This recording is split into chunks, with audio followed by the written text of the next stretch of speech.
যখন ভগবান তার শ্রীকৃষ্ণ অবতার লীলার প্রায় শেষ পর্যায়ে পৌঁছেছেন, তখন একদিন তিনি উদ্ধবকে বললেন, প্রিয় উদ্ধব, আমার এই অবতারে কত মানুষকে আমি সাহায্য করেছি, বর দিয়েছি, কিন্তু তুমি আমার কাছে এখনো কিছু চাওনি। তুমি এখনই আমার কাছে কিছু প্রার্থনা করো। আমাকেও কিছু কৃপা করার আনন্দ লাভের মাধ্যমে এ অবতারে আমার লীলা সমাপ্ত করতে চাই। যদিও উদ্ভব ভগবানের কাছে কিছু চাইতেন না, কিন্তু তিনি শৈশব থেকেই ভগবানের লীলা অত্যন্ত কাছ থেকে দেখতেন। ভগবানের শিক্ষা আর তার কাজের মধ্যে কিছু অসাম তাকে বিহল করত, যার ব্যাখ্যা জানতে তিনি সবসময় উদ্গ্রীব থাকতেন।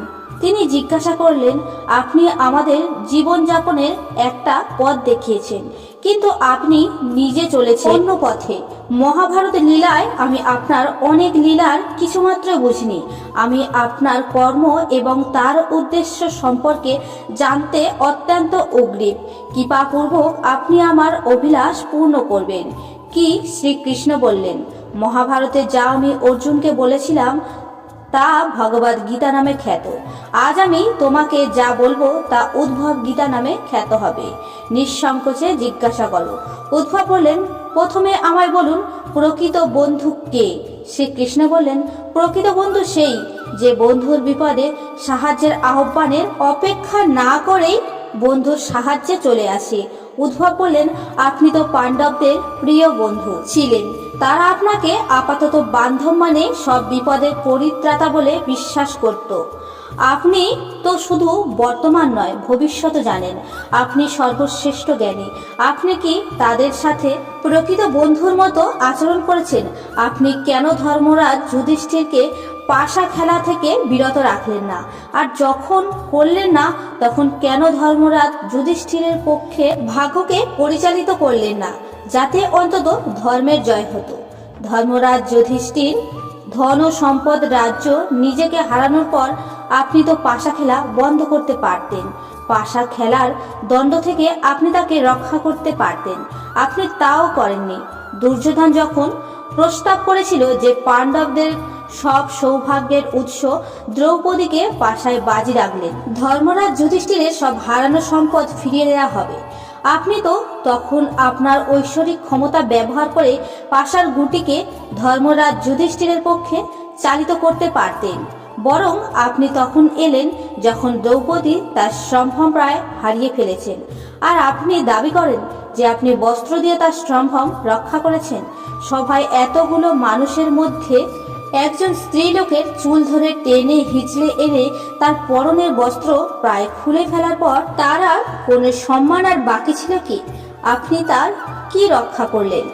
চরম বিপদের সময় আপনি সবাইকে রক্ষা করেন বলে আপনার নাম আপাত বান্ধব।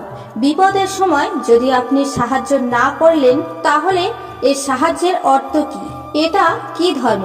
প্রশ্নগুলো পড়তে পড়তে উদ্ভব অঝোর নয়নে কান্না করছিল।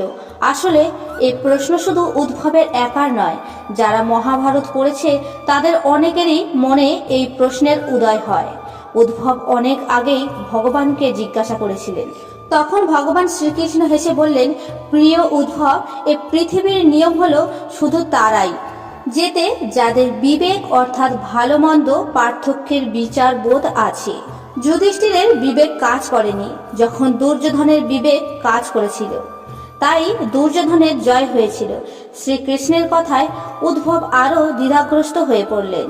ভগবান শ্রীকৃষ্ণ বলতে লাগলেন, দুর্যোধনের অনেক সম্পদ ছিল, কিন্তু সে পাশা খেলতে জানত না, তাই সে মামা শকুনিকে তার জায়গায় খেলতে বলেছিলেন। এটাই বিবেক। ঠিক একইভাবে যুধিষ্ঠিরও আমাকে তার হয়ে খেলতে বলতে পারত, যেহেতু আমিও সম্পর্কে তার পিস্তুত ভাই। কে জিতত খেলাটা যদি আমার আর শকুনি মামার মধ্যে হতো? তোমার কি মনে হয় উদ্ভব, আমি কি করে যুধিষ্ঠিরকে ক্ষমা করি, যখন সে আমাকেই ভুলে গিয়েছিল? বিবেক বর্জিত অবস্থায় সে আরো একটা ভুল করে বসলো।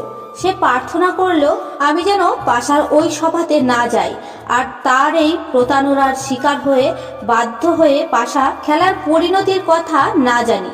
সে প্রার্থনা দিয়ে পাশার ওই সভার বাইরে আমাকে বেঁধে ফেললো। আমি তো বাইরে অপেক্ষা করছিলাম আর প্রত্যাশা করছিলাম কেউ অন্তত আমাকে ভেতরে আসার প্রার্থনা করুক। যখন ভীম, অর্জুন, নকুল, সহদেব হেরে গেল, তখনও তারা দুর্যোধনকে অভিসম্পাত আর নিজেদের ভাগ্যকে দোষারোপ করায় ব্যস্ত ছিল। আমাকে কেউই স্মরণই করেনি। দুর্যোধনের আদেশে দুঃশাসন যখন দ্রৌপদীর চুল ধরে টেনে হিজড়ে সভায় নিয়ে এলো, দ্রৌপদী তখনও আমাকে স্মরণ করেনি আর নিজের সামান্য ক্ষমতার ওপরে নির্ভর করে প্রতিবাদ করছিল। মাত্র একবারও আমাকে স্মরণ করেনি। দুঃশাসন যখন তার বস্ত্র ধারণ করতে শুরু করলো, তখন তার কিছুটা শুভবুদ্ধির উদয় হলো। নিজের শক্তির উপরে আস্থা হারিয়ে তখন চিৎকার করতে শুরু করলো, হে হরি অভয়ম, হে কৃষ্ণ অভয়ম। তখন আমি তাকে সাহায্য করার সুযোগ পেলাম। আমাকে ডাকা মাত্রই আমি ছুটে গিয়েছি। এখন তুমিই বলো, আমার দোষটা কোথায়? উদ্ধব বললেন, অসাধারণ ব্যাখ্যা প্রভু, আমি সন্তুষ্ট। আমি কি আপনাকে আর একটা প্রশ্ন করতে পারি? শ্রীকৃষ্ণ অনুমতি দিলে। উদ্ধব জিজ্ঞাসা করলেন, হে প্রভু, তাহলে আপনি কি শুধু ডাকলেই আপনার ভক্তদের সাহায্য করতে আসেন, নিজে থেকে ধর্ম রক্ষার জন্য আসেন না? শ্রীকৃষ্ণ হেসে বললেন, উদ্ধব, পৃথিবীতে সবার জীবন চালিত তাদের কর্মফলের ওপর। আমি এতে কোনো হস্তক্ষেপ করি না। আমি তোমার অত্যন্ত কাছ থেকে সবকিছুর সাক্ষী মাত্র। এটাই ঈশ্বরের ধর্ম। উদ্ধব বললেন, তাহলে আপনি আমাদের খুব কাছ থেকে আমাদের পাপ কর্ম করতে দেখতে থাকবেন। আমরা যখন পাপের পর পাপ করতে থাকবো, আপনি তখনও দেখবেন। আপনি কি চান? আমরা একের পর এক পাপ করতেই থাকি, ভুল করতেই থাকি, আর তার ফলে শাস্তি পেতেই থাকি। শ্রীকৃষ্ণ বললেন, উদ্ধব, তোমার প্রশ্নের গভীরতা অনুধাবন করো। তুমি যখন বুঝতে পারছো আমি তোমার খুব কাছে, তোমার সব কর্মের সাক্ষী হই, কি করে তুমি খারাপ বা অনৈতিক কাজ করো। তুমি ভাবো আমার অজ্ঞানেই তুমি অনেক কিছু করতে পারো, আর ঠিক তখনই তুমি বিপদে পড়ো।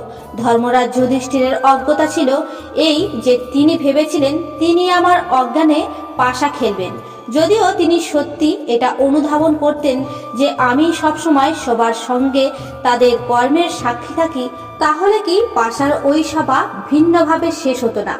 উদ্ধব বিস্ময়ে হতবাক হয়ে গেলেন। ভক্তিতে আপ্লুত হয়ে তিনি বললেন, কি সুগভীর দর্শন, কি সমহান সত্য! আমরা যখন এটা জানি যে কোনো কিছু ভগবান ছাড়া চলে না, তখন আমরা কিভাবে সাক্ষী হিসাবে তার উপস্থিতি অনুধাবন করতে পারি না? এর চরম সত্য ভুলে গিয়ে আমরা কিভাবে কর্ম করি। ভগবদ গীতা জুড়ে এই শিক্ষাই তো ভগবান অর্জুনকে দিয়েছিলেন। তিনি অর্জুনের রথের সারথি তথা তার পথ নির্দেশক হয়েছেন।